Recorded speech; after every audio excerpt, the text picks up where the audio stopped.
Hello बच्चों, आज हम देखेंगे class 10th lesson number 1 number system के मोस्ट इम्पोर्टेंट MCQs क्वेश्चन जो यूपी बोर्ड में पूछे जा सकते हैं। तो देखते हैं बच्चों। पहला क्वेश्चन है हमारा, क्या है बच्चों? दो संख्याओं का गुणनफल 1080 है तथा उनका HCF 30 है, तो उनका LCM क्या होगा? तो बच्चों हमने फॉर्मूला पढ़ा था कि दो संख्याओं का गुणनफल बराबर होता है HCF इंटू LCM।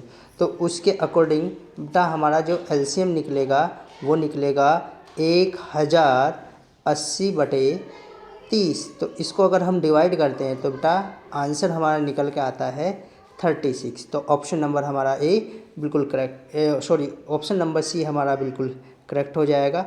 उसी के बाद हम देखते हैं क्वेश्चन नंबर 2। कहता है यदि P/Q एक परिमेय संख्या है तो P/Q एक शांत दशमलव होने के लिए क्यों होना चाहिए?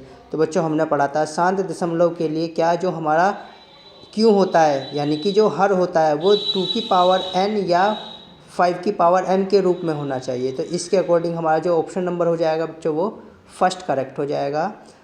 नेक्स्ट क्वेश्चन है बच्चों, यदि P/Q एक परिमेय संख्या है तो P/Q एक अशांत बोला है बच्चों इसमें, तो अपॉन वाली जो संख्या है यानी कि जो Q है वो 2 की पावर n और 5 की पावर m से अलग होना चाहिए। तो सवाल में पूछा गया है नहीं होना चाहिए, तो यही आंसर हो जाएगा हमारा आंसर नंबर बी।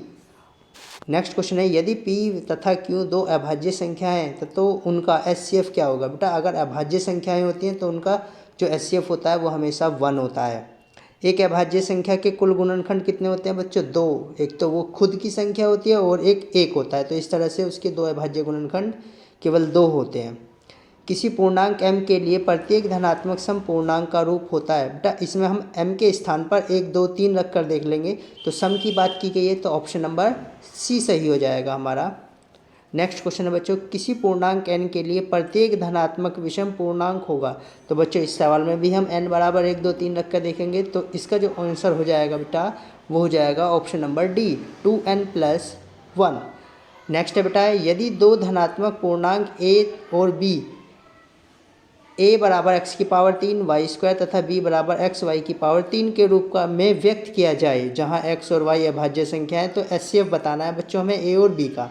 तो याद रखेंगे बच्चों, HCF के लिए हमें बहुपद की सबसे छोटी पावर लेते हैं। तो x की सबसे छोटी पावर क्या है? 1, और y की सबसे छोटी पावर क्या है? 2। तो इसी तरह से जो हमारा आंसर बनेगा बच्चों इसका, तो वो आंसर बनेगा XY², यानी कि ऑप्शन नंबर बी हमारा बिल्कुल सही हो जाएगा। आगे देखते हैं बच्चों। आगे जो हमारे नेक्स्ट क्वेश्चन है वो क्वेश्चन है बेटा, अब सवाल इसमें पूछा गया है क्वेश्चन नंबर 9, यदि दो धनात्मक पूर्णांक p और q p बराबर ab² और q बराबर aq(b) के रूप में व्यक्त किया जाए तो इसमें अभाज्य संख्याएं हैं। तो LCM पूछा गया है। तो बेटा HCF में तो हम सबसे छोटी पावर कॉमन लेते थे, लेकिन LCM में क्या करते हैं बेटा सबसे बड़ी पावर लेते हैं। तो इस प्रकार a की सबसे बड़ी पावर क्या है? a की पावर 3, और b की सबसे बड़ी पावर क्या है? b²। तो इस तरह से बेटा ऑप्शन नंबर इसका हो जाएगा सी। नेक्स्ट है बेटा, शांत दशमलव संख्या में व्यक्त हो सकने वाली परिमेय संख्या क्या होगी?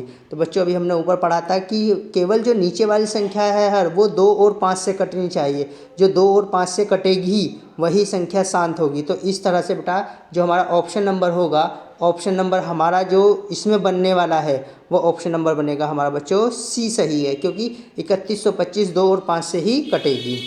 अगला सवाल है बच्चों, सबसे छोटी अभाज्य संख्या तथा सबसे छोटी भाज्य संख्या का HCF। बेटा भाज्य सबसे छोटी संख्या कौन सी होती है? 4, और अभाज्य क्या होती है? 2। तो बेटा इसका HCF हमें बताना है, तो आंसर हो जाएगा 2। शांत दशमलव भिन्न में व्यक्त हो सकने वाली परिमेय संख्या क्या होगी? तो इसमें देखना है बेटा हमें क्वेश्चन नंबर 12 में जो देखना है, 12 में क्या देखना है, ऐसा कौन सी नीचे वाली संख्या है जो 2 और 5 से कटेगी, क्योंकि हमारे से इसमें पूछा गया है शांत। तो बेटा इस तरह से ऑप्शन नंबर इसका सी बिल्कुल सही हो जाएगा। क्वेश्चन नंबर 13 बेटा लिखा हुआ है 14,587/12,500 का दशमलव प्रसारण निम्नलिखित में से दशमलव स्थानों में कितने स्थानों तक होगा? तो बच्चों जब हम 1250 के फैक्टर करेंगे तो बेटा इसमें जो 5 है 5 4 बार आएगा, तो इसमें हम लिखेंगे जो 5 की पावर 4 है, तो सबसे ज़्यादा जो कितने दशमलव लगेंगे, जितने पावर ज़्यादा होती है उतने ही दशमलव लगते हैं। तो इस तरह से 5 की पावर 4 आएगी, तो बेटा इसका आंसर हो जाएगा डी सही।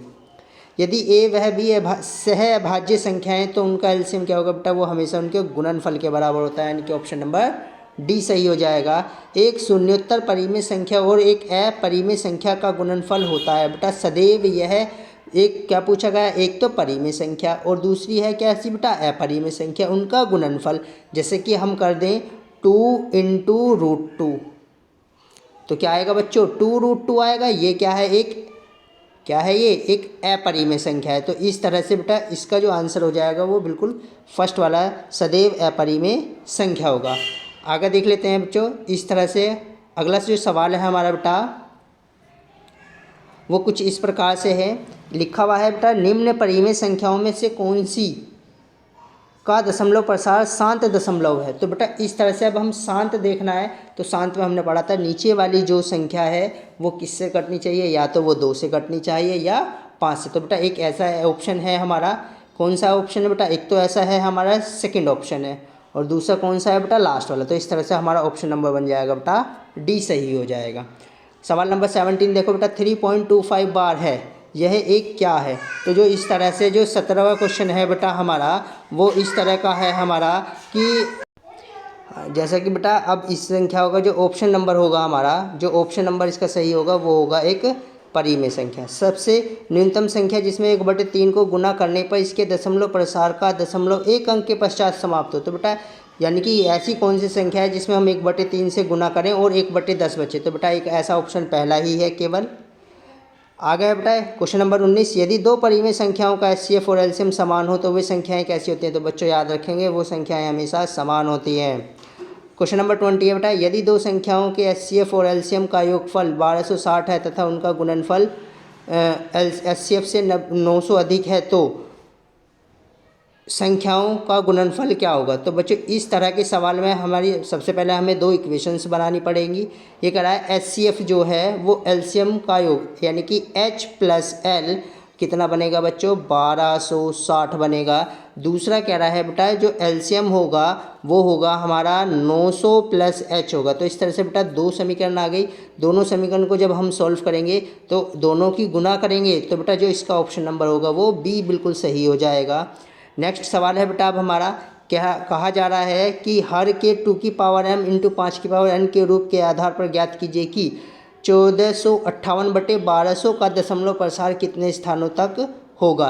तो बच्चों इसमें हमें याद रखना है जो हमारा जो ये प्रसार होगा वो कितने स्थानों तक होगा, वो स्थानों तक होगा बच्चों हमारे कितने, वो होगा हमारे 4 स्थानों पर। कितने स्थानों तक, 4 स्थानों तक। तो हम याद रखेंगे ये जो हमारा आंसर हो जाएगा वो आंसर हो जाएगा बच्चों हमारा कितना, वो 4th हो जाएगा हमारा इसका आंसर बिल्कुल सही।